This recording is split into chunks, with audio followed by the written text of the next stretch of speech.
Welcome to this quick tutorial on the AlgoBox Tide and Wave Visualizer, your handy tool for top-down analysis and market filtering. The AlgoBox Tide and Wave Visualizer helps you stay in sync with the broader market trend. With its clear visual representation, it serves as a constant reminder of the tide and wave chart directions, ensuring your trades align with the overall momentum.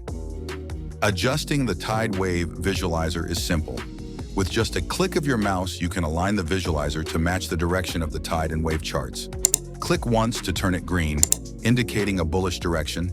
Click twice to turn it red, signaling a bearish direction. Take a look at how the Tide/Wave Visualizer works in real time. When prices trend downward, the visualizer is adjusted to reflect a short trade setup.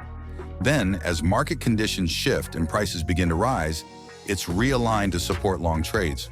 This seamless adjustment ensures you stay aligned with the current market direction, making it easier to execute your trading strategy with confidence.